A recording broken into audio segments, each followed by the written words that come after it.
Posted by u/throw_ra_notakiller. My 30F husband Luke, 33M, had a sister, Laura, 29F. We were all close and saw each other 2 to 3 times a month. Almost 6 months ago, Laura fell down the stairs at their family home and tragically passed away. It was a freak accident. There's a window on the half landing, and she hit her head on the sill. I was the last person to see her. I was there for less than 10 minutes, and she was in her pajamas making coffee. I didn't even stay for a drink, and I struggle with how such a brief and meaningless interaction could have been her last. She deserved so much more. My husband and I have only been married for a year, but we've been together for 4 and have known each other for over 20. When Laura's parents found her, they called my husband straight away, and we rushed over. We faced the whole thing as a family. In the days after, Luke started quizzing me. Exactly what we talked about, what she was wearing, where we were standing, etc.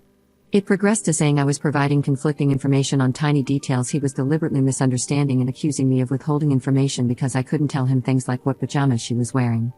This escalated quickly but lasted for less than a week, as I lost my cool and made it clear that I was done answering questions. He didn't bring it up again, and I wrote it off as a grief quirk. His behavior was generally that of a normal, grieving person. Last Friday, in front of his parents, he outright accused me of unaliving her. We were all stunned. There was an inquest which recently concluded, and there was never any doubt the verdict would be an accidental passing. He said it was completely obvious and he couldn't believe that no one else could see it. He claims I went through his phone and found his messages with Laura and that I went over to confront her, and things got out of hand, and I pushed her downstairs. I have absolutely no idea what messages he's talking about. I have never looked at his phone.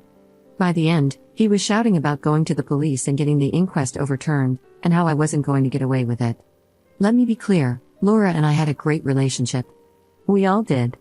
I have no idea where this has come from, other than these messages I haven't seen, and even then, I don't think there's anything I could ever see on someone's phone that would drive me to unalive someone. It's just ridiculous. He's been with his parents since this happened and will not talk to me at all. I've had some contact with his mom, but she's not being very communicative. The last I heard, she didn't know what messages he was referring to either. I'm still completely stunned, and I have no idea how to proceed. I made a commitment to be there for him always, and I understand that grief can manifest in strange ways, but part of me feels like my love for him evaporated the second he called me an unaliver, and I don't know how we could possibly work through this. I also really don't want to be thought of in this way, and I have no idea if he has said anything to people we know. I obviously haven't. A brain tumor or psychotic break has crossed my mind, and I suggested it to his mother, and she just said she'll talk to him. Other than the questions before, he hasn't been acting odd. Obviously, he's been grieving, but he seems sane and sensible other than this. I feel like I'm going mad. Does anyone have any advice at all? Update 1. Firstly, thank you to those who helped me access my husband's messages. My husband's iCloud credentials were saved on an old iPad in his office, and I downloaded his backup last night. I have read all of his messages with his sister, and there is absolutely nothing like he describes. There were no crazy or even suspicious messages. I've searched for over 100 terms and scrolled back over years.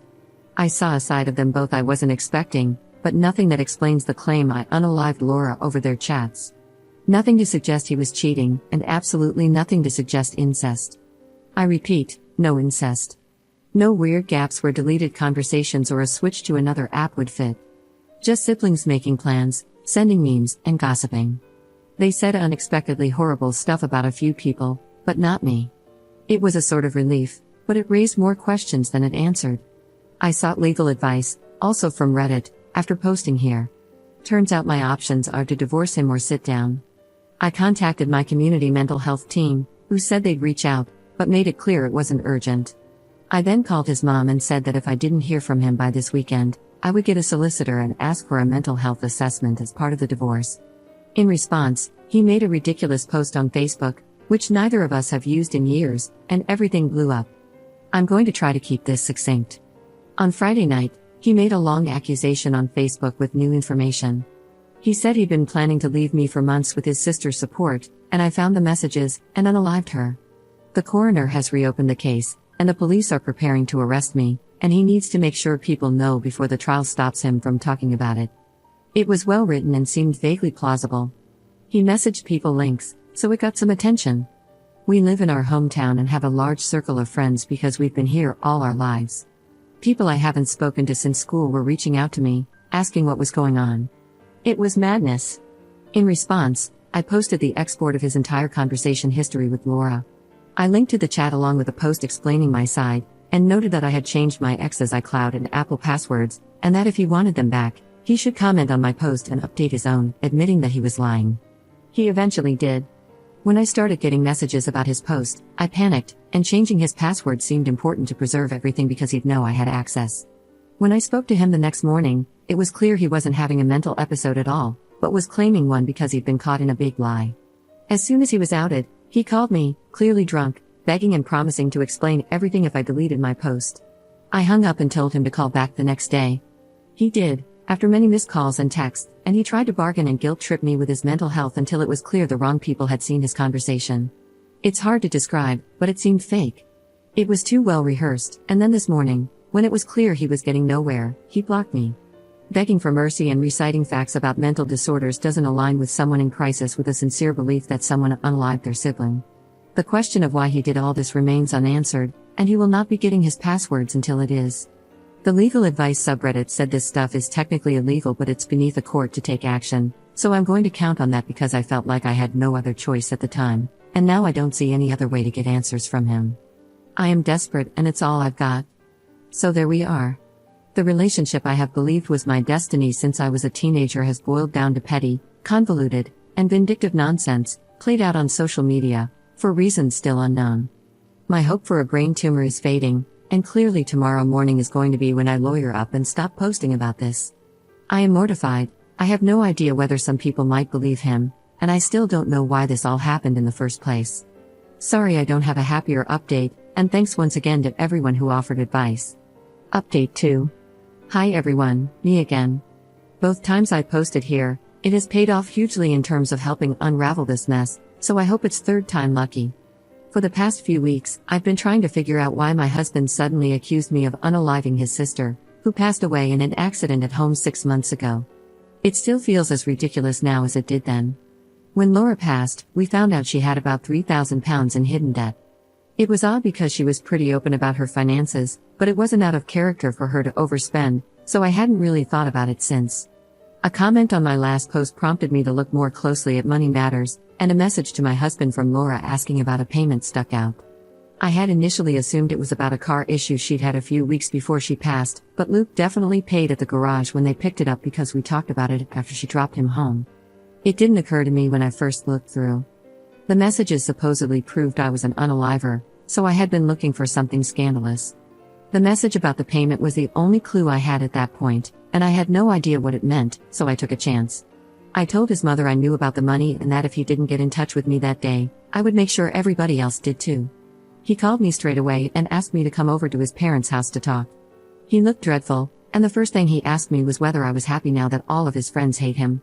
I told him I didn't care about his relationships and that I was there for answers. It turns out my husband told the coroner's office that he was secretly helping Laura pay some of her debt because she was embarrassed and struggling to keep up with her lifestyle. I assume it didn't seem suspicious because her passing was clearly an accident, and that's what they were investigating. In reality, he took out loans and store cards in her name, and she somehow found out a few weeks before the accident. Some guy he works with had apparently done it before and arranged it all, and if Laura hadn't found out, he claims they could have had it written off without her ever knowing. When she did find out, the guy left him high and dry, and he had to pay it off. I'm inclined to believe that's the gist of what happened, but I am shocked my husband would do something this stupid. When she passed so soon after, his brief and apparently genuine suspicion was that she had told me about it that day, and we argued and I had pushed her down the stairs. He couldn't explain why I would unalive someone because they were a victim of fraud, but according to him, he felt guilty in the immediate aftermath, and his brain made it fit. I mostly believe this, but he tried launching into more weaponized therapy speak at that point, so I cut the topic off. A few months after his sister's accident, Luke received a letter from a credit company, not even the police, saying he was being investigated. Laura didn't have much, so her debts, which were less than £10,000 even with the fraud, were mostly written off. Something obviously flagged against my husband during that process, I don't know how or why. When the letters got more threatening, he believed the investigation would reopen the inquest, and that he would be accused of fraud, perjury, and because of his previously unknown motive, possibly causing his sister's accident. He claims the only thing the company investigating him actually knows is that the fraud came from our address, so accusing me would make it impossible to prove because it would be a coin toss, his words, as to which one of us took out the credit in Laura's name. That was worth our entire marriage to him, and my reputation in the community we have been part of for our entire lives. He says self-preservation kicked in and nothing else mattered when he thought about what could happen to him. When I asked him how his witness statement fits into his plan, because it proved he lied either way by acknowledging he knew about the debt and paying it, he froze for what felt like a million years before saying he hadn't thought of that. Obviously, my response was to ask why, if he hadn't thought of it. He specifically said it was a lie he needed to cover earlier in the conversation. Suddenly, he's sobbing, and his parents are rushing in to ask me to leave. I was in tears at this point, asking how he could do this to me over something so stupid and how much his parents knew about this, as his mom was pushing me out of their house. All she said was that she couldn't have this conversation with me. She was crying too but wouldn't say another word. I am now 99% sure he was trying to frame me. Not for her accident, but for the fraud. He was going to claim that he was lying for me in the coroner's interview, right? If he wrapped it all up as quietly paying her off on my behalf and then genuinely suspecting me of unaliving her, it would protect his reputation and point the finger at me. It just doesn't make sense any other way. Is my husband trying to frame me to weasel out of his actions, and how do I get to the bottom of this? I'm obviously open to theories because Reddit is the only reason I got this far in the first place. Editor's note. Op's account is now deleted after this last update, but she mentioned in a comment that her husband was a habitual user of coke, so it's likely illicit substance related.